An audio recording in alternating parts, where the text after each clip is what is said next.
¿Qué tal? Bienvenidos al primer Preguntas y Respuestas con Denis Noyes, aquí en Radio Cotillo, el podcast de cinta americana, en esta temporada 2021. Denis, ¿cómo estás? Muy bien, buenos días aquí desde Estados Unidos y buenas tardes en España. Sí, son buenos días, se ve mucha luz ahí en Borrego, en el desierto, y te veo con ganas de responder unas cuantas preguntas. Hoy son muy interesantes, así que no es para menos. Pero antes, hay que decir que este consultorio inaugural de la temporada es posible gracias a MIPS, que es un sistema de protección añadida para cascos que colabora con la Fundación Noyes en su lucha por concienciar sobre la seguridad de los cascos, no solo sobre su uso, sino sobre el uso de un buen casco. Este sistema está implantado en más de 120 marcas de cascos, no solo de motos, ojo, también de otras disciplinas como el ciclismo, y su principal función es ayudar a reducir el movimiento rotatorio de ciertos impactos que de otro modo incidirían de forma más directa sobre la cabeza. Se trata, en definitiva, de un sistema que reduce el riesgo de sufrir daños cerebrales en caso de caída. Denis, ¿cuánto darían muchos pilotos del pasado por disfrutar de estos sistemas de seguridad? Qué importante es la seguridad, ¿no? Sí, sí, incluso una de las preguntas que tiene seleccionado, me parece seleccionada, tiene mucho que ver con seguridad en una época cuando no la había. Sí, hemos tenido hoy la oportunidad de hilar esa importancia capital de la seguridad en el motociclismo con algo de actualidad. Pero bueno, eso llegará después. Y la primera pregunta es puramente de actualidad. Dijiste al principio de año que Ducati para ganar el Mundial tenía que aprovechar las oportunidades que se le presentaban en los primeros circuitos. En Qatar lo vimos de forma clara, que la Desmosedici iba perfecta en esa recta y que ganaba muchos enteros, pero también en Portimao. Con los podios de Zarco y de Bagnaia, ojo, dos para cada uno. ¿Opinas que Ducati efectivamente ha aprovechado las oportunidades que se le presentaba? ¿Cómo en definitiva ves a esta marca en lo que va de temporada y en los próximos circuitos, sobre todo? Bueno, sobre todo con la llegada a Jerez, que es, yo creo que cuando Gigi Dall'Igna estaba mirando el calendario a principio de año, frotaba las manos porque veía las primeras 5 pruebas, con excepción de Jerez, son siempre circuitos donde Ducati durante los últimos años ha ido muy bien. Ha aprovechado menos de lo que yo pensaba. Yo pensaba en las 3 primeras carreras a lo menos una victoria. Y además hemos visto a Yamaha tomar el mando con 3 victorias por primera vez desde el año 2010, cuando Jorge Lorenzo empezó fuerte. De todas maneras, aprovechado a medias. Yo creo que Ducati mismo pensaba, con esta superioridad en velocidad, antes hablábamos de la velocidad máxima de la Ducati como si fuera una anécdota. A mitades de la década anterior, la Ducati era muy rápida, pero después sus problemas de paso por curvas significaba que observar que las primeras 4 motos eran todos Ducati en velocidad máxima era, como dije, anecdótica. Ahora mismo, la Ducati se ha convertido en una moto tan completa y, y con tantos aletas y aparatos extraños que han montado por todos lados, que hoy en día la Ducati tiene que demostrar en Jerez si realmente es una moto que puede ir bien en... Cuando digo circuito corto, no quiero decir que Jerez es circuito corto, sino de rectas cortas. Veremos. Porque entre la victoria de Reggiani en 2006, hace 15 años y 16 carreras, porque hubo doble el año pasado, Ducati solo ha contado con 4 terceros puestos. Casey Stoner, Nicky Hayden, Jorge Lorenzo y Andrea Dovizioso. Yo creo que en Jerez vamos a ver la verdad sobre la Ducati como moto completa. Si miramos, si miramos lo que ha hecho Ducati los últimos 5 años, los últimos 10 años incluso de la época de las motos de 1000 centímetros cúbicos, solo recientemente Lorenzo Dovizioso en los últimos 5 años, Jerez, un circuito dominado por Honda y por Yamaha, y menos si eliminas a Marc Márquez del panorama, el dominio de Honda es un poco imaginaria, ficticiosa. Entonces, yo creo que en Jerez vamos a ver de verdad si Gigi de línea por fin va a poder hacer lo que hizo Ducati con Casey Stoner, es decir, volver a ganar un mundial. Era Preziosi, el ingeniero antes, que probablemente hubiera seguido en Ducati como ingeniero si no fuera por la entrada de Valentino Rossi, y Valentino, que no pudo adaptarse a la Ducati, pidió tantas cosas que al final Preziosi abandonó Ducati y empezaban ya en una época seca de varios años sin resultados hasta que los inventos de Gigi han empezado a funcionar. Entonces, Jerez va a ser muy importante. Yo creo que después de Jerez vamos a ver a Ducati fuerte en Francia, como siempre, y no por tener recta larga en Le Mans, sino porque en Le Mans hay un par de curvas, 4 y 10, donde sales en primera marcha y tienes una larga recta por delante y después Mugello. Pero Ducati, para ser una moto completa, tiene que a lo menos luchar para la victoria en Jerez. Ya veremos. Sí, va a ser desde luego un muy buen termómetro de lo que podemos ver el resto del año. Y lo que decíamos antes, hilando un poco todo el tema de la seguridad, hemos hablado de la importancia de utilizar un buen casco, de ese sistema MIPS, pero también la seguridad recae obviamente en elementos externos al piloto, los circuitos. Y hilando un poco todo esto del tema de la Superliga, que ha hecho temblar los cimientos del fútbol, aunque fuera durante 48 horas, he intentado colar aquí una pregunta, ya que tengo este privilegio de estar aquí contigo, sobre aquel intento mítico de Kenny Roberts de crear un campeonato paralelo ante los problemas de seguridad que había en los circuitos. Obviamente hay muchas distancias que salvar al comparar los dos proyectos, pero bueno, para que nos hables de algo que fue muy, muy interesante para la historia del motociclismo. Yo creo que la gran diferencia entre la Superliga y lo que hubiera sido la World Series es que la Superliga es una cosa de millonarios que quieren ser billonarios y billonarios que quieren ser trillonarios.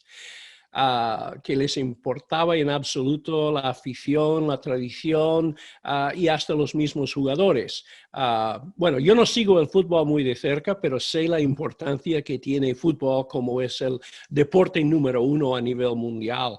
Y la idea de tener una liga donde los equipos que no estén incluidos no pueden tener ascensión era seguir un poco la idea americana de la NBA, la NFL, MLB de béisbol, pero con la diferencia de que estos deportes son nacionales en Estados Unidos, tienen otra realidad.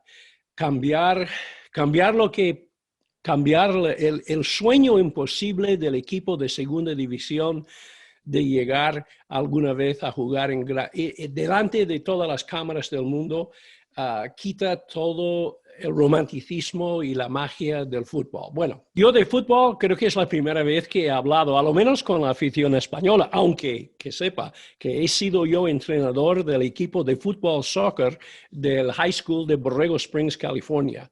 Ganamos 3 y perdemos 11. Entonces ya... bueno, a lo menos sé algo. Pero volviendo al tema de Kenny Roberts y la World Series, esto era una cosa totalmente diferente, que no tenía billonarios, ni millonarios, ni mucho menos trillonarios detrás. Y de hecho, ocurrió todo en un solo día, que era en Bélgica, a mitades de la temporada, a la temporada 2000, siempre hago esto, 1979, segundo año cuando Roberts estaba en el Mundial. Para poner esto en perspectiva, Kenny Roberts llegó al Mundial sin tener ninguna experiencia con europeos, poca experiencia fuera de lo que son los circuitos norteamericanos. Cuando llegó a Jarama la primera vez en el 78, Y eso tiene que ver porque el enfado que Roberts tenía con la FIM vino de sus primeras experiencias con la Federación Española en Jarama. No le explicaron muy bien las cosas, tal vez. Era difícil explicar a un chico de Modesto, California, cómo funcionaba todo esto, pero Kenny corría en 2,5 y 500 y quería cobrar prima de salida. Le han dicho que prima de salida no lo puedes cobrar el primer año, tienes que cobrarlo el segundo año, porque en el primer año no estás en la lista de los pilotos ya establecidos. Se enfadó mucho. Hizo segundo en Jarama, aquel día en 2,5 en 500, y llegó el año siguiente a Jarama y quería cobrar prima de salida, y le dijeron, sí, por supuesto, y dice, quiero cobrar prima de salida de 2,5 también. Dice, no, porque no corres en 2,5. Dice, sí, pero el año pasado sí, quería cobrarlo del año pasado. Entonces llegué a hacer una conversación de sordos. Kenny, enfadado, llevó el cabreo hasta el podio después de la carrera porque estaba convencido que le debían el dinero de 2,5 del año anterior.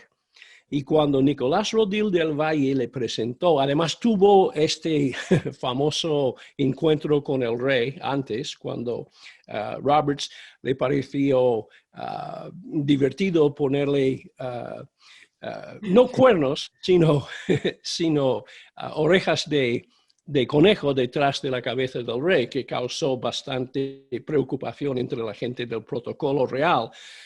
Pero cuando Nicolás Rodil del Valle le presentó el trofeo, Nicolás Rodil del Valle, español, presidente de la FIM, hablando desde la Casa de la Pradera, la ventana delante del podio, le ofreció el trofeo y Kenny dice, quédaselo. A lo mejor lo puedes vender por la calle porque se nota que aquí hace falta dinero, como no podéis pagar a los pilotos. Esta fue la actitud de Kenny. Bien, le toleraban. Pero cuando le invitaron al circuito de Spa-Francorchamps unas semanas antes de la carrera para hacer un acto de promoción con Yamaha, era un error por parte de la promoción, digo, del circuito, porque estaban reasfaltando y no tenían el asfalto puesto todavía. Y Roberts, tal vez de protocolo real no sabe mucho, pero de asfalto sí, sabía que no se puede asfaltar un circuito 3 semanas antes de un gran premio. Además, le enseñaron dónde iban a colocar los guardrailes. Y dice, los estáis poniendo en la misma pista. Es decir, como se cae ahí, va a ser una caída mortal seguro. Ellos dijeron, no se preocupe usted, cuando vuelva en 3 o 4 semanas todo estará listo. Volvió, había 56 pilotos inscritos, porque en aquella época no había inscripción fija, venía todo el mundo, pilotos belgas, locales, pilotos que solo corrían 2 o 3 al año y los pilotos oficiales. Roberts dijo a los otros pilotos oficiales que este circuito no era practicable.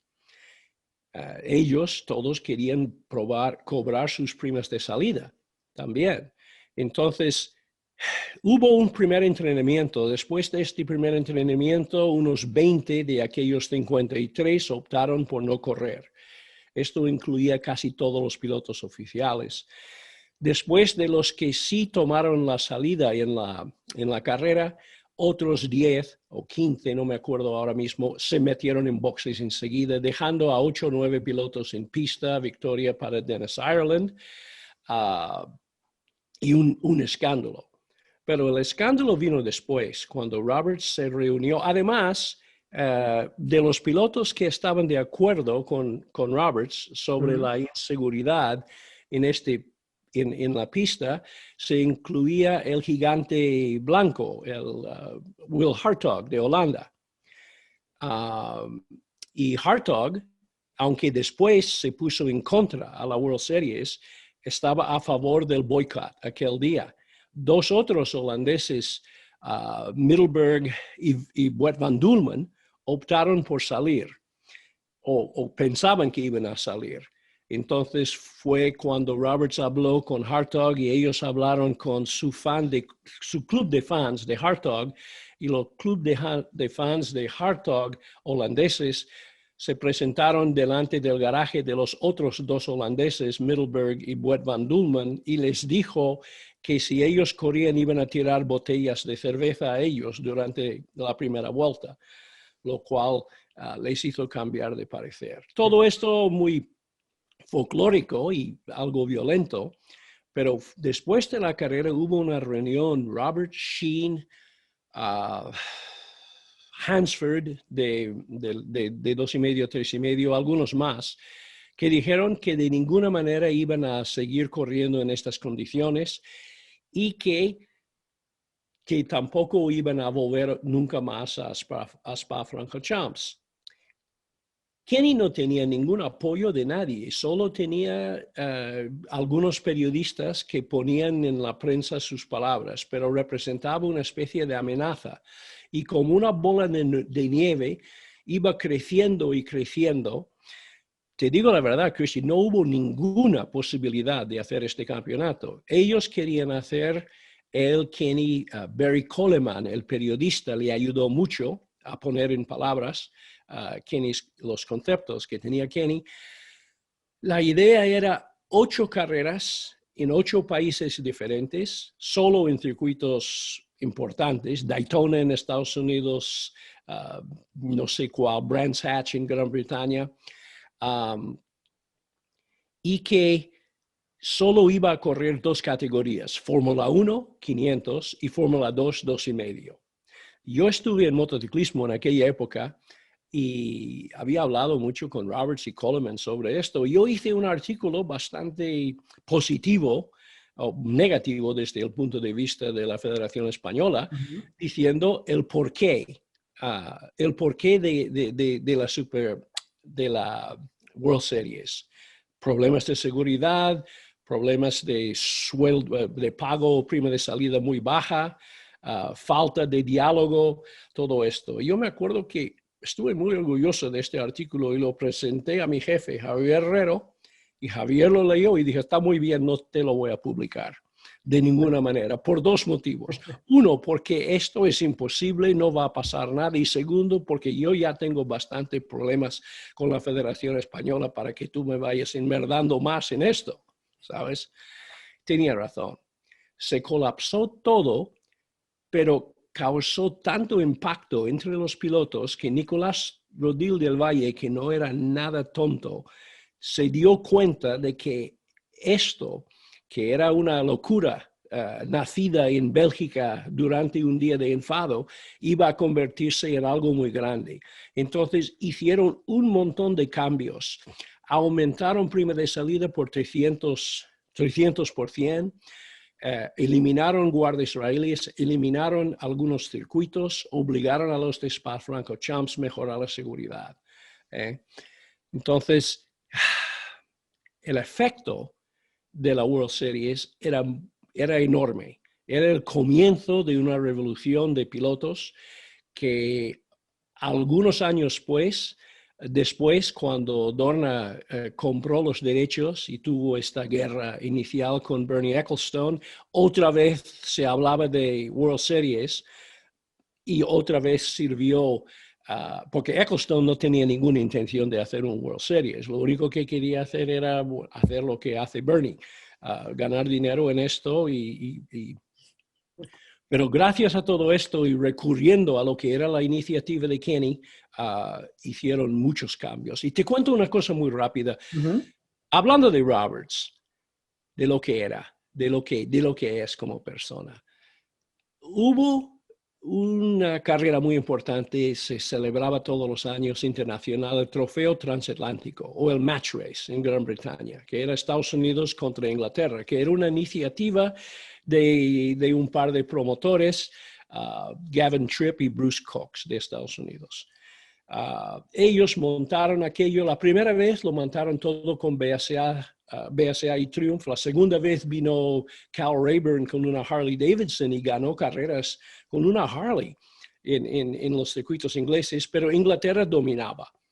hasta el año 74 contrataron a Roberts. Y Roberts lo tomó muy en serio, esto de ser capitán del equipo norteamericano, como si fuera una guerra. Y llegó a Brands Hatch y Roberts, y esto es 74, Roberts no había hecho el mundial, no sabía nada del mundial, solo sabía que él era capitán del ejército norteamericano. Y salió en Brands Hatch, un circuito que no había visto en su vida. Además, le echaron de verificación porque su moto llegó con neumáticos sin dibujo, porque era la primera vez que los británicos habían visto lisos, ¿sabes? Y ellos lo querían prohibir, y los de Goodyear tenían que presentar hojas de homologación y pruebas y todo esto. Roberts hizo tercero en el primer entrenamiento y era el último entrenamiento. Solo hicieron uno el día anterior a la carrera. Y al final del día se encontró con la hoja mirando de que tenían dos británicos por delante. Estaba absolutamente destrozado, deprimido. Pensaba que había defraudado a la patria. Y hay un artículo sobre esto escrito por Cook Nielsen. Pidió a Goodyear las llaves del camión y se metió en el camión de los neumáticos, puerta cerrada, oscuridad total, y se quedó ahí dentro 3 horas, solo, meditando, ¿sabes?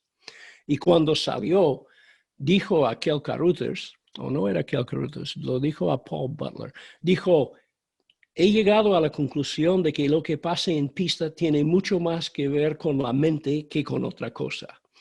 Y el día siguiente hizo la pole y ganó 4 de las 6 carreras. Así ha sido como Kenny Roberts. Y lo mismo cuando decidió atacar la FIM, siendo solamente un piloto, simplemente por la fuerza de la razón, dijo, que yo sé que esto está mal y lo vamos a corregir. Bueno, así ha sido Kenny. Creo que a más de un piloto de MotoGP, y sin decir nombres, igual le tienen que pedir la llave del camión de Michelin para entrar a reflexionar y también pensar que mucho de lo que ocurre en pista sigue siendo parte de la mente. ¿Qué te parece si no nos movemos demasiado de California y cambiamos Modesto por Borrego para, bueno, preguntarte por las motos que has tenido, que tienes en la actualidad, que es una duda que tenía Carlos Camps y que también tiene mucha gente?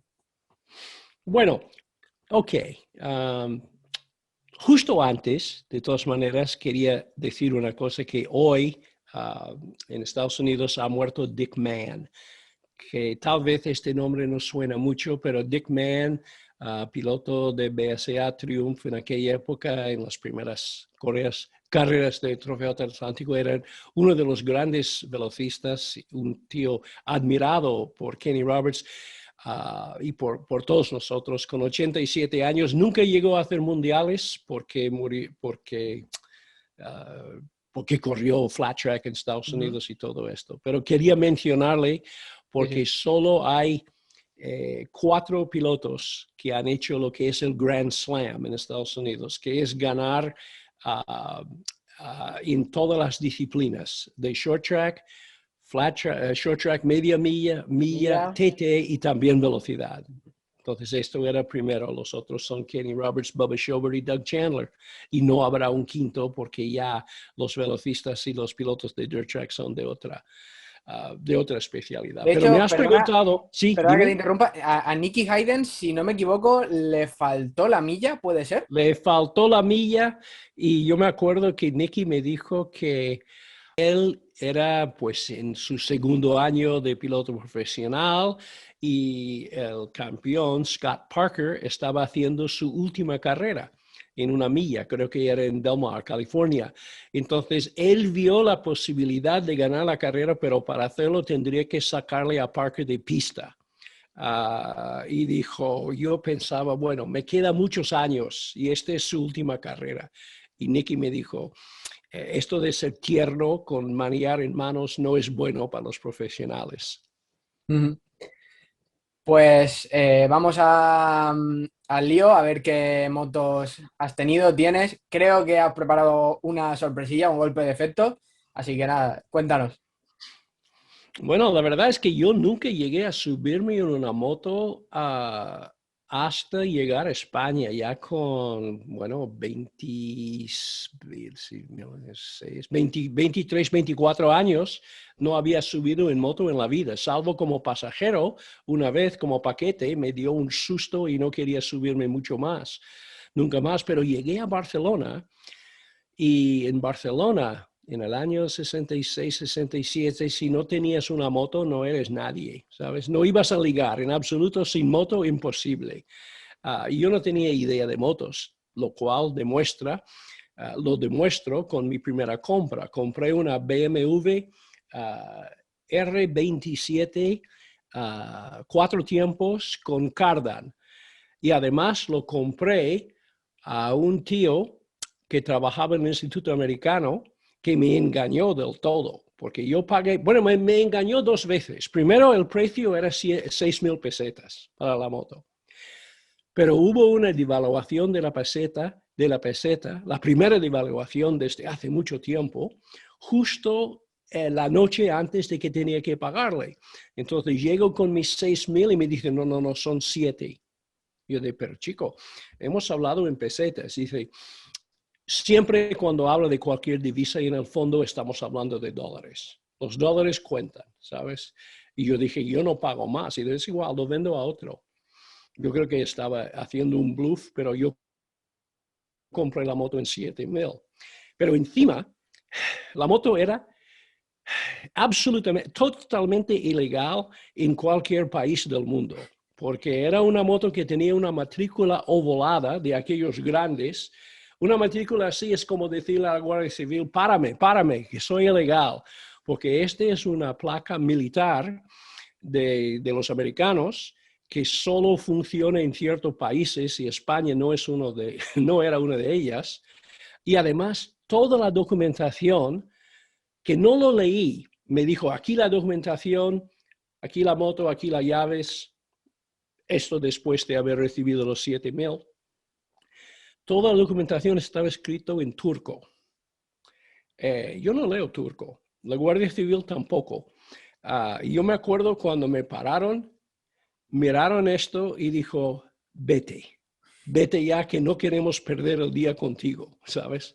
Entonces yo tuve que hacer unas maniobras para legalizar o medio legalizar aquella moto.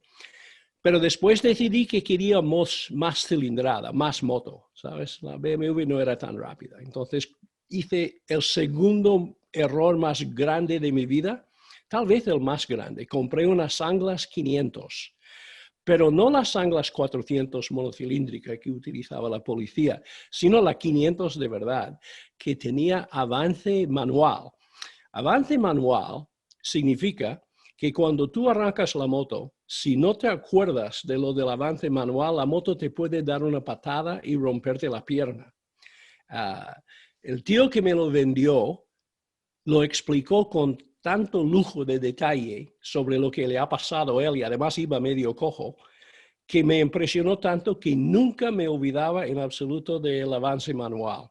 Lo vendió a un marroquí unos años después en Canarias. Bueno, unos meses después. Sanglas no dura tantos años, la 500.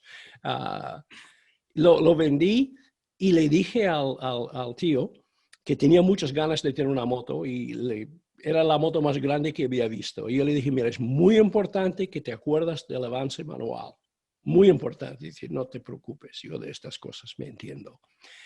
Y habíamos quedado el día siguiente en la gestoría para firmar los papeles. El día siguiente no aparece él, aparece su mujer y los niños, ¿sabes? Porque su marido estaba en el hospital, había roto la pierna, lo siento mucho por él. Después de las Anglas, empezaba ya a comprar motos más civilizadas. La primera moto, bueno, Ducatis he tenido muchas, 2,5. Cada año cuando iba a Inglaterra a correr en moto, vendí mi Ducati 2,5 antes de salir y compré otra al volver, porque tenía un amigo, Mariano Sánchez, en Madrid, que era mi primer patrocinador y que él era mecánico y de Ducati y siempre hacíamos. Entonces he tenido como 12 Ducati 2,5 a través de los años, sin hablar de las Ducati. No estoy hablando de carreras, de motos de carreras. Pero antes de empezar a correr moto, cuando realmente me enamoré de las motos, mi primera moto gorda era una BSA Royal Star 500 y después una BSA 6,5 Thunderbolt.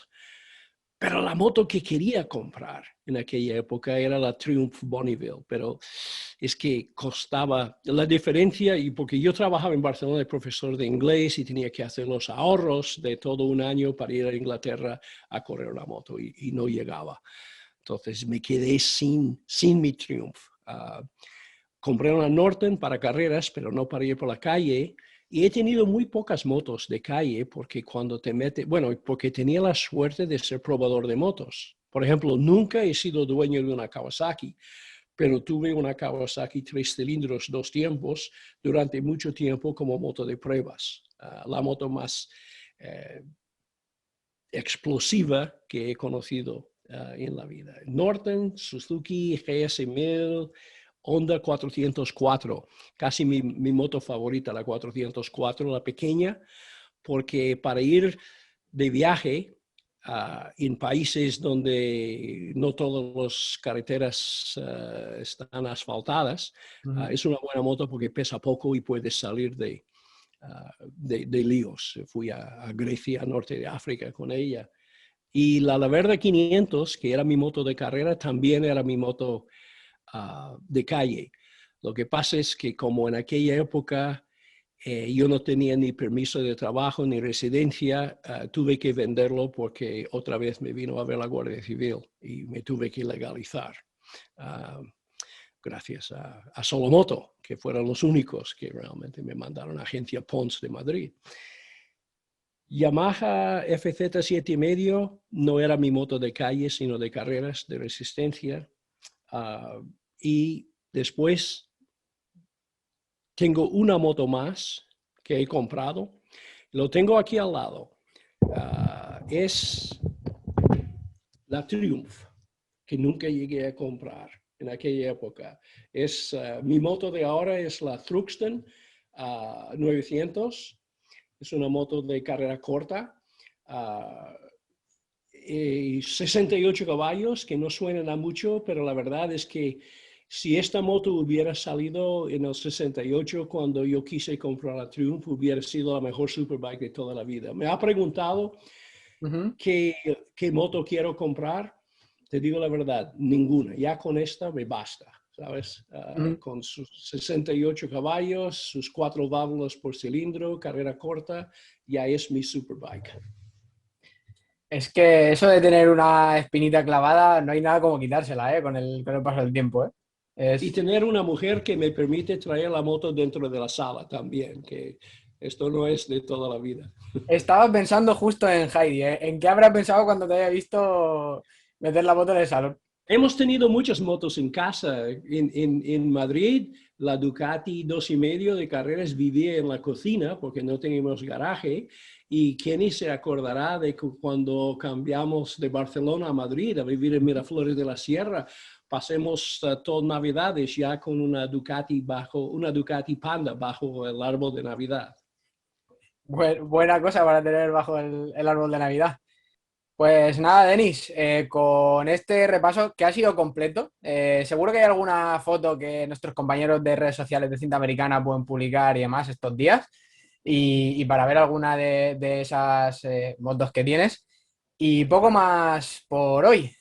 Nos vemos en el siguiente preguntas y respuestas, tú y yo, pero por supuesto estarás la semana que viene con Judith Florensa en el análisis de MotoGP del Gran Premio de España. A ver qué ocurre en Jerez, tanto con Ducati, como hemos hablado aquí al principio, como con el resto de marcas. Marc Márquez, por ejemplo, vuelve al lugar donde se lesionó y hay mucho interés por ver qué ocurre en la catedral española del motociclismo. Sí, muchas ganas de ver este este próximo Gran Premio y de hablar de nuevo de preguntas y contestaciones contigo. Sí, pues nada, nos vemos. Un abrazo, cuídate mucho y ahora a sacar la moto del salón. Hasta luego, Denis. Hasta luego.